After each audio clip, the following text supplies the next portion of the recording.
ಎಲ್ರಿಗೂ ನಮಸ್ಕಾರ. ಒಂದು ನಿಮಿಷ ಯಾರು ವಿಡಿಯೋನ ಸ್ಕ್ರೋಲ್ ಮಾಡಬೇಡಿ, ಈ ವಿಡಿಯೋನ ಒಂದ್ಸರಿ ನೋಡಿ. ನಮಸ್ಕಾರ ಎಲ್ಲ ನನ್ನ ಮುದ್ದಿನ ಅಣ್ಣ ತಮ್ಮದರಿಗೆ, ನನ್ನ ಅಕ್ಕ ತಂಗಿಯರಿಗೆ, ನನ್ನ ತಾಯಿ ತಂದೆದರಿಗೆ ನಾನು ಏನು ಹೇಳಕ್ಕೆ ಬಂದೇನೆ ಅಂತಂದ್ರೆ, ಮ್ಯಾಗ ಇಡುವೆ ಐತಲ್ಲಪ್ಪ ನೋಡಕತ್ತಿರಲ್ಲ. ಈಗ ಅವ್ರು ನನಗೆ ಇಡುವೆ ಕಾಲ್ ಮಾಡಿದ್ರು, ಮಾತಾಡಿದೆ. ಇವ್ರ ಹೆಸರು ವಜ್ರೇಶ್ ಅಂತ. ಇಲ್ಲಿ ಕಾಣ್ತಿರೋರು ಇವ್ರ ವೈಫು, ಮತ್ತು ಇವರಿಬ್ಬರಿಗೂ 3 ಜನ ಮಕ್ಕಳಿದ್ದಾರೆ, ಅವರೇ ಇವರು.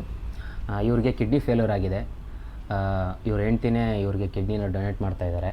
ತುಂಬ ಕಷ್ಟಪಟ್ಟು ಮಕ್ಕಳು ನೋಡಿಕೊಂಡು, ಗಂಡು ನೋಡಿಕೊಂಡು ಇವರೇ ನಿಭಾಯಿಸ್ಕೊಂಡು ಹೋಗ್ತಾ ಇದ್ದಾರೆ ಮನೆ ಎಲ್ಲನೂ. ಮಕ್ಕಳು ಸ್ಕೂಲು ಮತ್ತು ಗಂಡನ ಖರ್ಚು ಎಲ್ಲನೂ ಒಬ್ಬರೇ ಮಾಡ್ತಾ ಇದ್ದಾರೆ. ನೋಡಿದ್ರೆ ತುಂಬ ಬೇಜಾರಾಗುತ್ತೆ.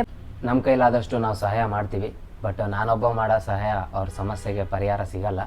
ಸೊ ಅದಕ್ಕೋಸ್ಕರ ನಿಮ್ಗೆ ಕೇಳ್ಕೊತಾ ಇರೋದು. ಈ ವಿಡಿಯೋಗೆ ನನಗೆ ಲೈಕು ಕಮೆಂಟು ಏನೂ ಬೇಡ. ನಿಮ್ಮ ಕೈಲಾದಷ್ಟು ಅವ್ರಿಗೆ 1 ರೂಪಾಯಿನೋ 2 ರೂಪಾಯಿನೋ 5 ರೂಪಾಯಿನೋ ಎಷ್ಟಾಗುತ್ತೋ ಅಷ್ಟು ಸಹಾಯ ಮಾಡಿ. ಆಗಿಲ್ಲ ಅಂದರೂ ಪರವಾಗಿಲ್ಲ, ಈ ವಿಡಿಯೋನ ಒಂದು 4 ಜನಕ್ಕೆ ಶೇರ್ ಮಾಡಿ, ಅಷ್ಟೇ ಸಾಕು, ಅಷ್ಟೇ ಕೇಳ್ಕೊತೀವಿ. ಇದರಿಂದ ಒಂದು ಫ್ಯಾಮಿಲಿಗೆ ಒಳ್ಳೇದಾಗತ್ತೆ ಅಂತ ನನ್ನ ಅಭಿಪ್ರಾಯ. ಹಾಗೆ ಒಂದು ಜೀವನ ಉಳಿಸ್ದಂಗೆ ಆಗುತ್ತೆ. ದಯವಿಟ್ಟು ಹೆಲ್ಪ್ ಮಾಡಿ ಅಂತ ಕೇಳ್ಕೊತೀವಿ. Thank you so much.